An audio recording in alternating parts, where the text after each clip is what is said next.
सबको जय यीशु की। प्रभु यीशु क्रिस्त में प्यारे भाइयों बहनों, नवजीवन का संदेश इस शीर्षक के अंतर्गत प्रतिदिन का ईश्वर का जीवंत वचनों को सुनने के लिए, समझने के लिए, उन वचनों को ग्रहण करते हुए उन वचनों के अनुसार जीवन बिताने की शक्ति, सामर्थ्य, कृपा, अनुग्रह प्राप्त करते हुए एक सुंदर आदर्श क्रिस्तीय जीवन बिताने की विशेष कृपा मांगने के लिए मैं आप सभी लोगों का हार्दिक स्वागत करता हूं।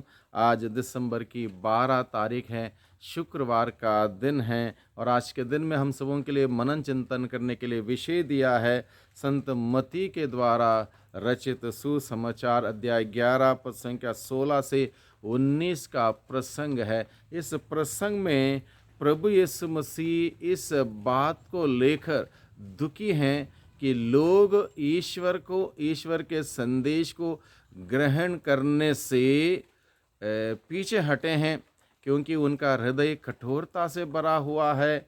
वे अधर्म के मार्ग पर हैं, अंधकार में हैं। इसलिए प्रभु यीशु मसीह इस बात का दुख व्यक्त करता है और इस प्रसंग के द्वारा हम सबों से बातें करता है कि हम इस प्रकार का आचरण ना करें, बल्कि ईश्वरीय वचन सुने, उसको ग्रहण करें, उसके अनुसार कार्य करें, सच्चा पश्चाताप करें, ईश्वर की ओर लौट के आएँ, ईश्वर में रहें, ईश्वर पर भरोसा कायम रखें, विश्वास बुलंद रखें और एक सुंदर विश्वास का जीवन बिताएं, बपतिस्मा का जीवन पूर्णता में बिताएं। इसके लिए प्रभु हमें बुलाता है। यहाँ पर प्रभु का वचन कहता है, ईसा ने लोगों से कहा, क्या कहा?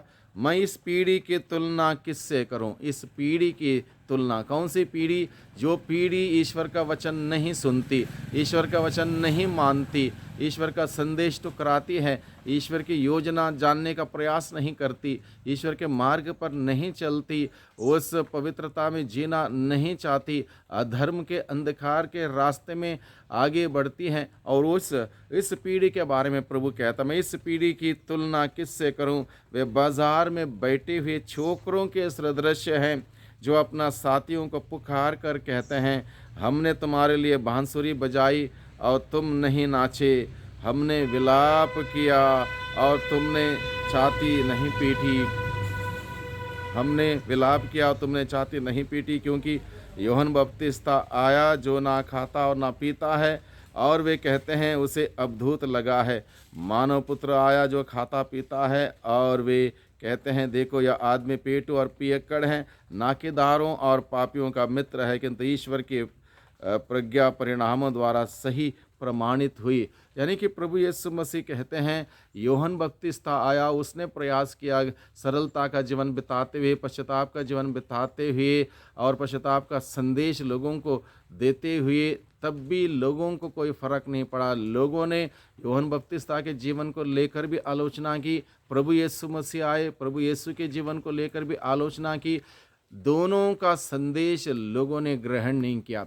जब लोगों ने मुक्ति विधान का संदेश स्वीकार नहीं किया, ईश्वर का प्यार भरा निमंत्रण ठुकरा दिया, निश्चित रूप से प्रभु इन लोगों को लेके बहुत ही एक प्रकार का दुख व्यक्त करता और कहता, मैं इस पीढ़ी की तुलना किससे करूं? क्योंकि ईश्वर चाहता है हर कोई व्यक्ति बच जाए, हर कोई व्यक्ति मुक्ति प्राप्त करें, हर कोई व्यक्ति अनंत जीवन का सुख पाएं। यह ईश्वर की योजना है और इस योजना के तहत उस अनंत जीवन पाने के लिए हम सबों को ईश्वरीय वचन सुनना होगा, ग्रहण करना होगा, पश्चाताप करना होगा। जो हमारे जीवन में ठीक नहीं है, उचित नहीं है, अच्छा नहीं है, उन सभी कार्यों को, विचारों को, आदतों को, संगतियों को त्यागना होगा, छोड़ना होगा, पश्चाताप करना होगा, ईश्वर के पास पूरे दिल से, पूरे मन से लौटना होगा, तभी जाके मुक्ति संभव है। इसलिए प्रभु आज के दिन में इस उदाहरण के द्वारा हम सभी लोगों से बात करता है। अगर हम